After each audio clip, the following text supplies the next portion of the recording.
कि मैं हूं आपके साथ पूजा मोहन पांडे, मैं हूं आपके साथ पूजा मोहन पांडे, मैं हूं आपके साथ पूजा मोहन पांडे।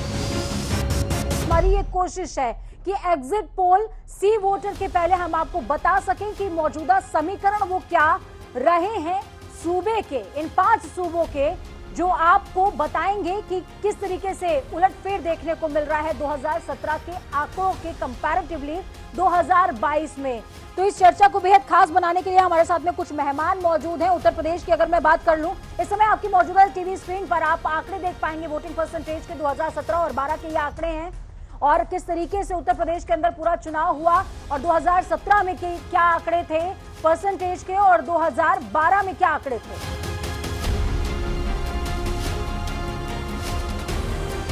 बड़ी और अहम जानकारी आपको देंगे। यूपी विधानसभा चुनावों के मद्देनजर अहम बैठक, जाट नेताओं और अमित शाह की अहम बैठक हो रही है। कैप्टन अभिमन्यु भी बैठक का हिस्सा हैं। यूपी चुनाव के मद्देनजर ये बैठक बेहद खास सह प्रभारी है। कैप्टन अभिमन्यु सांसद प्रवेश वर्मा के घर में जुट रहे हैं बीजेपी नेता। बैठकों को दिया सामाजिक भाईचारे का नाम। तो इस वक्त की बड़ी और अहम जानकारी आपको दे रहे हैं। बड़ी खबर है, अहम तस्वीरों के साथ में ये बड़ी खबर आपको बता रहे हैं। तमाम जाट नेताओं के साथ में मुलाकात हो रही है, जाट प्रतिनिधियों के साथ मुलाकात हो रही है। हमको ये तस्वीर दिखानी इसलिए भी जायज हो गई थी क्योंकि तिरंगे का जब हम जिक्र करते हैं तो 3 रंग केसरिया, सफेद और हरा आता है और हर रंग के अपने मायने हैं। केसरिया त्याग सिखाता है, सफेद शांति बताता है और हरा कहता है समृद्धि होनी चाहिए और नीला रंग का चक्र है बीच में, ये कहता है कि 24 घंटे होनी चाहिए। और नीले रंग से ये भी समझ लीजिए कि भीमराव अंबेडकर जिन्होंने संविधान सभा की अध्यक्षता की थी, उसको संचालित किया था, उन्हें भी समझ लीजिए कि उस संविधान को बचाने की कोशिश की जा रही है। तो जनता टीवी ने बस आपको तस्वीरें दिखाई हैं, लोगों की बात सुनाई है और कोशिश करी है कि जो ग्राउंड जीरो की तस्वीर है वो आप तक पहुंचे, क्योंकि आप रैलियां देख रहे हैं, रैलियां सुन रहे हैं, नेताओं को सुन रहे हैं, अखबारों को पढ़ रहे हैं। यहाँ के लोग क्या चाहते हैं, उनकी क्या मांग है, पैसे कहाँ से आ रहे हैं, लंगर कैसे लग रहा है और ये आंदोलन कैसे चल रहा है, ये सब कुछ हमने जनता टीवी ने आपको दिखाया। तस्वीर हमने दिखाई है, तासीर आप समझिए।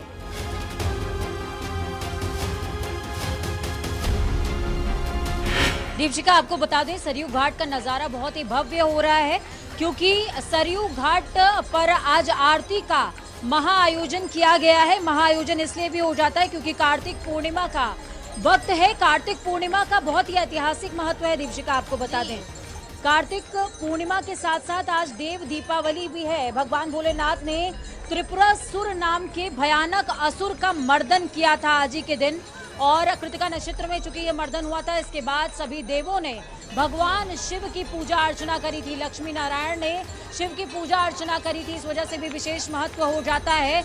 और माँ सरयू की बात करें तो माँ सरयू देवर्षि वशिष्ठ जो थे उनकी जो है पुत्री रही हैं, इस वजह से भी राम की प्रिय हैं, गुरु बहन उनको कहते हैं। इस वजह से भी आज के दिन सरयू आरती का बेहद महत्व हो जाता है।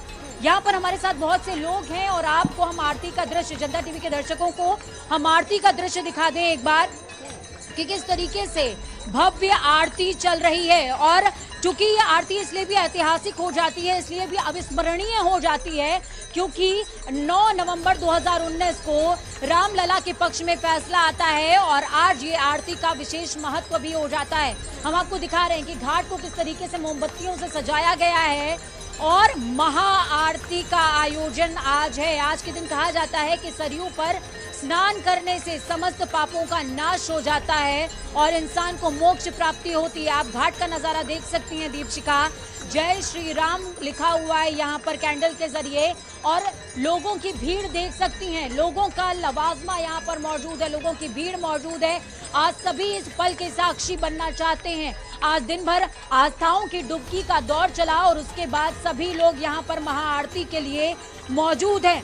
दीपशिका, यहाँ पर हम लोग जो मौजूद हैं उनसे बातचीत करते हैं। आप यहाँ पर महाआरती में आए हैं, आपका क्या कहना है? तो ये कहना है कि वो इस आरती इस समय बहुत अच्छा हो रहा है। जब से आया है फैसला तब से आरती बहुत अच्छा हो रहा है, भव्य हो रहा है बिल्कुल। देश का दूसरा सबसे बड़ा मुकदमा, या यूं कहें कि दूसरा सबसे बड़ा विवाद पहले नंबर पर कह सकते हैं और मुकदमा दूसरे नंबर पर कह सकते हैं, क्योंकि केशवानंद भारती का वो मुकदमा जो कि 68 दिन चला, उसके बाद दूसरा ये मुकदमा आता है अयोध्या विवाद का, जो कि 40 दिन लगातार चला है। और इस पूरे विवाद से जुड़ा एक अहम नाम है संतोष दुबे, क्योंकि बाबरी विध्वंस मामला जो सामने आता है उसमें एक मुख्य अभियुक्त के तौर पर संतोष दुबे का नाम सामने आता है। संतोष दुबे जी हमारे साथ में, इनसे बातचीत करने की कोशिश करेंगे। संतोष जी, बाबरी विध्वंस का जो मामला है उसमें आप मुख्य अभियुक्त रहे और वो ढांचा गिराने का जो श्रेय है वो पूरा आपको दिया गया, मतलब किसी तरह का कोई विरोध आपकी तरफ से कभी देखने को मिला? नहीं, कोई विरोध नहीं, मैंने गिराया, कोई अपराध नहीं किया है। राम कार्य किया है तो राम कार्य करने के बाद डर जाना और ये कहना कि साहब मैं निर्दोष हूँ, मैंने ढांचे को ढाया है।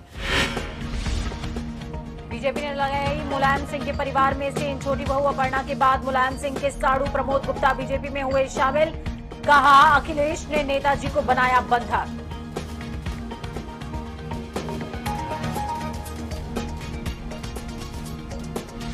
सपा सरकार आई तो पुरानी पेंशन व्यवस्था होगी बहाल, अखिलेश का 12 लाख कर्मचारियों को लुभाने के लिए नया दांव, कहा बीजेपी परिवार में कराती है लड़ाई।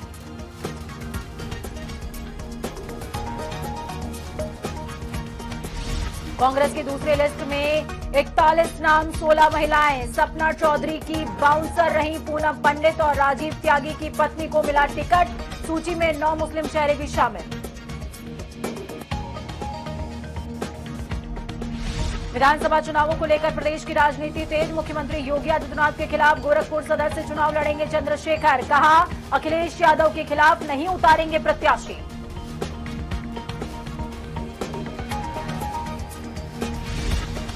उत्तराखंड बीजेपी ने जारी की 59 उम्मीदवारों की सूची, पहली सूची में कई सिटिंग विधायकों के कटे टिकट, कई नए चेहरों को मिली तरजीह, सीएम धामी खटीमा से लड़ेंगे चुनाव। के लिए स्पर्श शर्मा हमारे साथ में मौजूद है ग्राउंड जीरो से। स्पर्श, आप ग्राउंड पर मौजूद थे, तमाम प्रतिनिधियों से आपने बातचीत भी की होगी, कैसा जो है रुख नजर आ रहा है तमाम प्रतिनिधियों का? और देखिए, तमाम लोग जो है अमित शाह को सुनने के लिए आए हुए हैं। अमित शाह किस तरीके की बात रखते हैं इन तमाम नेताओं के सामने, उसके बाद जो है कहीं ना कहीं मूड बनाने की जो कोशिशें हैं वो तमाम नेता करते हुए नजर आएंगे। हम आपको तस्वीरें दिखा देते हैं। ये आप सांसद प्रवेश वर्मा का जो है आवास है, इसी में अंदर बैठक जो है चलती हुई नजर आ रही है। मुजफ्फरनगर में नेता यहाँ पर आए हुए हैं। पश्चिमी उत्तर प्रदेश की बात की जाए तो करीब 113 सीटें वहाँ पर हैं, 18% जाट वोटर जो है यहाँ पर देखने को मिलते हैं। कभी कांग्रेस, कभी बीजेपी, फिर कांग्रेस, फिर बीजेपी। 24 सालों का वनवास कटा आपका। देखिए जी, ना हम वनवास में थे, ना पहले ना अब। जी, हमारा जनता में काम करने का तौर तरीका कुछ और। जी। हाँ, अगर आप ये कह रहे हैं कि विधानसभा में एंट्री, क्या विधायक सबका नहीं है? वो अपने क्षेत्र में जो कमजोर वर्ग है उसके हित की बात नहीं कर सकता?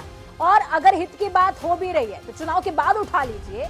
एंड वक्त पर जब आपको पता है कि किसी क्षेत्र में बाहुल्य संख्या है, उसको आप हर्ट करना चाहते हैं या उसके करीबी बनना चाहते हैं, ये नहीं हो सकता है क्या? ये दर्शकों, हथीन विधानसभा क्षेत्र के दौरे पर है जनता टीवी। पब्लिक थर्मामीटर लेकर के हम पहुंच गए हैं भंगूरी गांव, और यहाँ के रहवासी भी हमारे बीच हैं।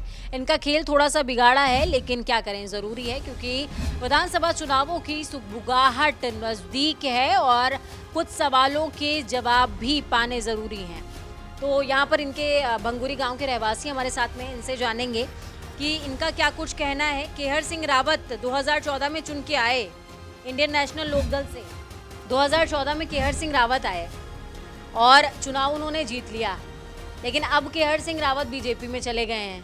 2019 में क्या? बने रहिए जनता टीवी के साथ, क्योंकि हमें आपकी ताकत, अपना और अपनों का बहुत ज्यादा ख्याल रखिए। नमस्कार।